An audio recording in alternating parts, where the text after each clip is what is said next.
Guys, welcome back to Sweet and Sour Soccer. As always, it's me, James, and we have Scott with us as well. Guys, it's been an interesting day. If you haven't seen all the buzz, go and check out our Twitter. That's all I'll say. And if you enjoy seeing us get abused, check it out. Guys, first episode today of a new segment that we're doing called Sweet and Sour. Yep, very imaginative. What we're going to do is look at 6 stories throughout the week, mainly in the Premier League, but if there is a story that we believe needs to be focused on in the lower leagues, we will. Maybe some international stories as well, if it's worthy. Scott, do you want to fire us in for the first one? Yeah, sure, guys. So hopefully we've been trying to make the, the visual experience better for you guys. So we're trying out a few new things. Let us know what you think of it. Without further ado, our first one. So as you can see, guys, the first thing we want to speak about is the incident that happened in League One in the Ipswich game with the referee.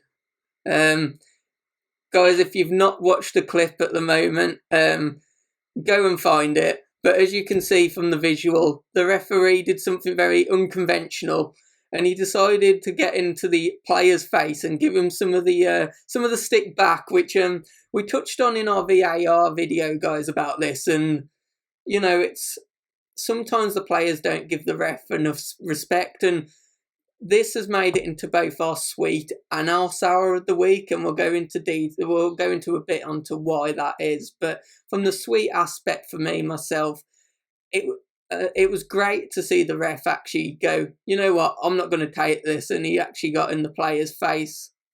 Do you know what annoys me about it most? There's so many clips of this in rugby where a 7-foot man has squared up to a 5'5" referee, and the ref's gone, whoa, hold your horses, talk to me like that again and you're off. And he gets plaudits, he's got awards thrown at him, he's being told he did the right thing because he's effectively put the player in his place. Yeah. But obviously with football, we think we're too good for ourselves, and, it's a sweet and sour thing because although sometimes refs are accused of being arrogant and taking the limelight, obviously there's famous referees who have that tag. This referee is just trying to do his job, and he's not a small guy, is he, this ref? He's like a Howard Webb. He's like a big guy. Yeah, correct. The players said something, and the referee, I don't know what he said, but the ref's obviously not taken kindly to it. And basically, did he go about it in the right way? I don't really see what he's done wrong. He hasn't got aggressive with him in a way. He hasn't pushed him. He's just squared up to him and basically said, who do you think you're talking to? What are you doing? Like, I don't know. My favourite part of the whole part of this was the fact that he went on to give the player a yellow card. I know. I thought that was brilliant. It was like, you know what, I'm going to get in your face, and because I'm the ref, here's a yellow. What's your opinion of it? What do you think? I think it's brilliant. I think, as you said, the referees, they get stick. They get disrespected at times from the players. And yeah, I thought it was a really great thing to see. I mean, we've put it in the sour, guys, because then unfortunately the referee goes and gets banned. I mean, he's a League One ref. He's probably not on a massive salary. Would he get a salary, or do they just get paid? Well, yeah, you're right. He'd get paid on a game basis, and yeah, it was a bit disappointing actually to see him have to do that. I think he's only been pushed to the sidelines for a week, but we don't know whether he's going to get brought in at a League One standard again, and the fact he had to come out and apologise as well. You know what's happened there?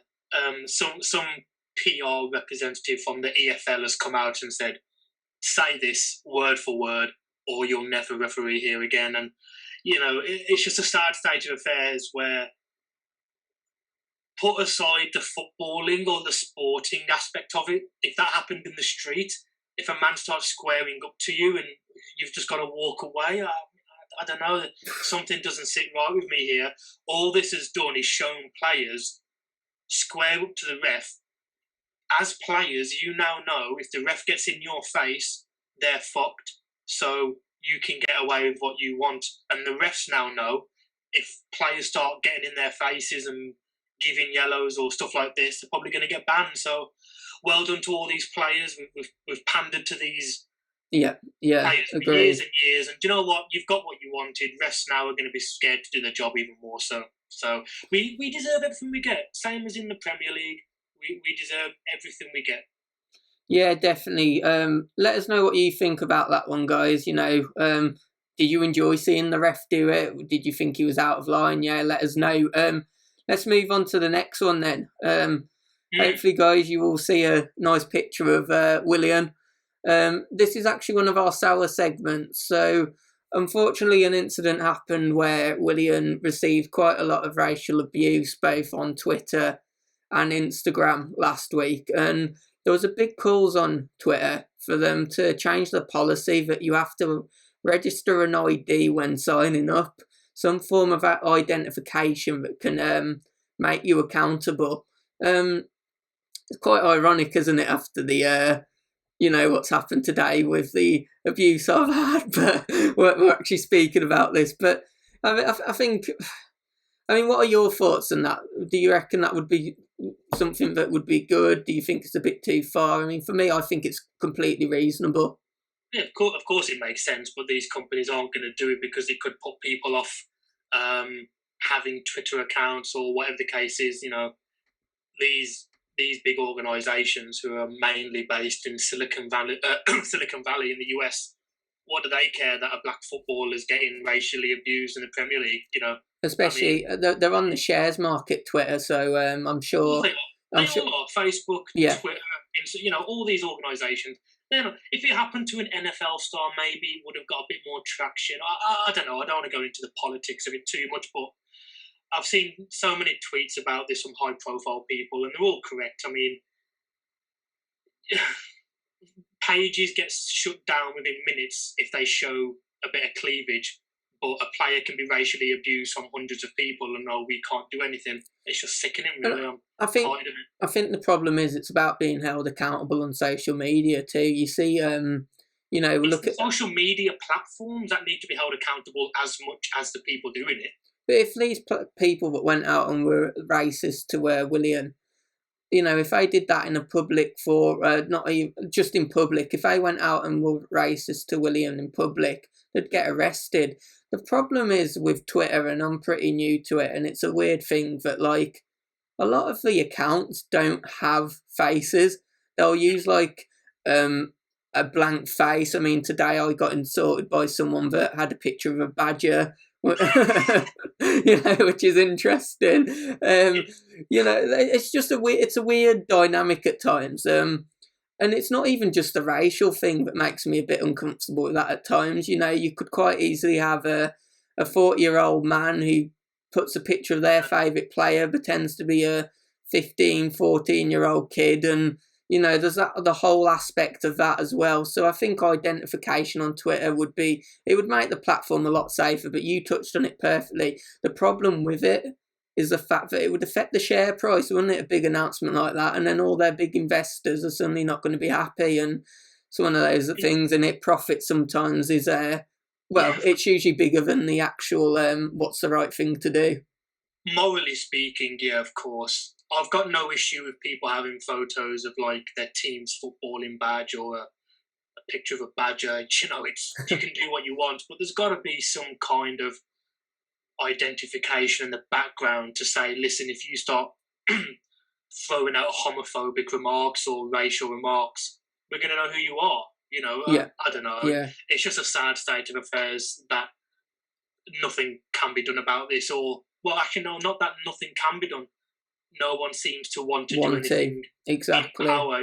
Why is it always down to the little people like us who have to create petitions and get it into the government, in Parliament and things like that? They should be the first people coming out and saying, no, this has to stop. And if Twitter won't change it themselves, the UK government has to come out and say, if you want Twitter in this country, you've got to have some kind of identification. That's our thoughts on it. Moving on to something happier, which is good old Jesse Lingard. I don't think anyone's really got a problem with Jesse Lingard. He's never really come out, and I don't think he's ever caused any problems. No. People have got, people make fun of him from rival clubs about him being, a young prospect and he's getting on in his career and things like that. he's had a lot of things going on in the background over the last year or 18 months or so, and I'm not going to go into the details of that. But obviously, he's got his move to West Ham, and obviously he's just performing really, really well. From a football point of view, I'm not a Man U fan, I'm not a West Ham fan, but it's good to see him getting back on his feet. Yeah, definitely. The thing as well with, as you touched on, a lot of personal things been going on behind the scene with Lingard. Like you said, we won't go into the logistics of that into too much detail. Yeah, with Lingard, I think it's just great to see him just back on the pitch and smiling. I mean, some people won't like the whole shenanigans he had of he even got Pablo Fennell's dancing at the weekend. And to be honest, I quite like it. I think it's absolutely brilliant. He seems to bring, when he's happy and he's playing, he seems to bring such a positive atmosphere to the whatever dressing room he's in, and just in general, I think all fans can kind of appreciate that. It's good to see him with a smile on his face, back scoring, assisting. And look, it could only be a good thing to the England team, because I don't know with Jesse, if he goes on and carries on in the form he is for the rest of the season, can you really say he's not in contention for a place? Previous experience would say that. He didn't have a great year leading up to the World Cup, and he got in the squad. Didn't really start many, if any, games at the World Cup in 2018. I think he got a goal against... We won 6-0 against Panama, I think, or something like that. I think he got a goal or two. Obviously, Southgate likes him. He'd have to do a lot. If this was 5 or 6 years ago, he's probably a guaranteed starter. But now, when you've got Grealish, Maddison, Foden... It's the most contested place, isn't it, that attacking mid? 100%. Yeah. He might get a seat. I think there's still players ahead of him. But you never know. Past experience says that Southgate seems to like him. So if he can go on and get 5 goals, 5 assists before the end of the season, who knows? Yeah, I mean, either way, it's just good to see him back on the pitch, enjoying his football. Maybe he'll move to West Ham in the summer as well, and find himself a new life in football, so to speak. So yeah, great to see Jesse back in football. Moving on, guys, we now want to touch on. You'll see we've got a picture of Jordan Henderson there, and we actually want to touch on the fact that Liverpool's injury list. And you might be thinking, well, why is that a bad thing? Especially we're not Liverpool fans. I think it's a bad thing for the sense of competition. I mean, look, players getting injured isn't a great thing either way. It's but the amount of injuries, we're not just touching on Henderson, we're touching on Liverpool. I've seen comments from Roy Keane saying, it was Roy Keane, wasn't it, that was saying that Liverpool haven't been good title. They've been bad champions. That's the one. Yeah, so Roy Keane's come out and said Liverpool have been bad champions for me. How can you judge them when they've had that many injuries? They haven't really had the chance to defend their title properly. I mean, these words will just eat him up if they come back next season and win the league by 15 points. It will just make them look stupid. I've seen there's so many people who've been saying it, famous YouTube personalities as well, who are Man U fans. It's just a load of nonsense, isn't it? I mean, I've seen other fans saying every team has injuries. I think you're taking the piss a bit there. All teams have injuries. We missed Johnny for a year, and we missed Raul. We didn't miss Bowley for a year as well. We didn't miss Neves. We didn't miss all these players. They've had 18 separate centre-back pairings in all comps. 18! Some of them aren't even centre-backs, are they? They've just had a step in. It's just crazy. And these fans that are saying all teams get injuries. Granted, City have had Aguero and De Bruyne around, 2 players, 2 key players. But that's 2. Liverpool have had like 8 or 9. And the bigger point I want to touch on as well, it's a sour thing because we are seeing injuries across the whole league because obviously the fixture congestion over the last year or so. And I think that's why it's sour. I think it's unfair to call them bad champions. As a whole, it's not good for football in the Premier League. But to lose so many players in one area of the pitch. Not 2 or 3, not even 4 or 5. You're looking at 7 or 8. It's just criminal. I mean, it summed it up, didn't it, when they signed Ben Davis, didn't they, from Preston, and he went and got injured, who was going to be one of the backup centre-backs. Yeah, I think you touched on it there, didn't you? I mean, from a neutral point of view, when you're talking about the league, you really want to see all the teams with all their players in an ideal situation to really see who is top. You know, as you touched on, City are doing brilliant. They've had De Bruyne out for time. They've had Aguero out for the most of the season as well. So they're doing brilliant with, you know, those 2 big names having missed part of the season. It's not to go, oh, we feel sorry for Liverpool. I think it's the overall that we feel it's a shame that so many players are getting injured and we're probably not seeing the best and the full potential of the Premier League. Yeah, 100%. I completely agree. And hopefully the Euros doesn't cause too many more issues for big Premier League stars. This is why we pay money to watch them on TV, a lot of money, because we want to see them playing every week as much as we can. Yeah. So, you know, hopefully they can get a bit of rest in the summer. And yeah, next season, hopefully we get a bit more of a competitive league at the top. Yeah, shall we move on to our last good story then, the last sweet of the week, if you will? Last sweet of the week, yeah. Do you want to carry on? No, go for it. You know what it is. Yeah, I mean, I think this is just a wholesome story. Are we being a little bit biased? Maybe, but I think it's probably the most horrific injury of the season. When a player goes down like that, you don't want to see players getting serious injuries, whether it's a broken leg or anything like that. But a fractured skull, it's not just the fact that you may never play again. It could have caused long-term brain damage or, you know, touch wood, and thankfully nothing like that happened. You know, we've gone back to players over years and years. I don't want to get it wrong, especially after what happened on Twitter today. Who was that Bolton player that collapsed on the halfway line? Was it Fabrice Muamba, wasn't it? You know, the whole of Football United, and hopefully, wished him a speedy recovery. Sadly, he never played football again, but he's alive, kind of thing. And I think any fan, whether you're from West Brom, Villa, Mansfield, is glad and happy to see that Raul is back in ball training now. Yeah, as you touched on today, there was a video come out of him actually training, not just running, but training with the ball. Obviously not back with the full squad yet, but yeah, I just think, as you said, I don't think this is necessarily a Wolves-based story. I think this is one which all of football should be happy for, because it, you know, when it happened, I think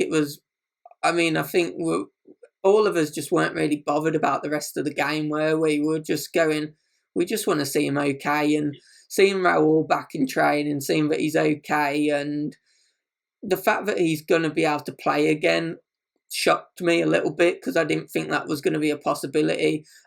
I was just hoping at the time that he was just going to be okay, you know, with no brain damage or anything. But yeah, I suppose interestingly, when it did happen, we found out there has been players that have come back from it. I think United's Alex Telles is one of them, isn't it? That suffered. He suffered a skull fracture and came back. Yeah, I didn't know that. So you know, you tend to hear about the ones where they didn't or had to wear protective headgear, like Petr Cech. Yeah. So yeah, it's great to see him back, and let's say we get to see him back on that football pitch. And I don't care if you're a Wolves fan or not. I think you've got to be happy to see a player not lose his career and his profession. Especially when, as a striker, he's 29, in the prime of his career. You know, you want to see what he can achieve in the next 3 or 4 years. This bit's a little bit more personal to the Wolves, but I think another great thing that's come out of this is the fact that the Wolves fans got together.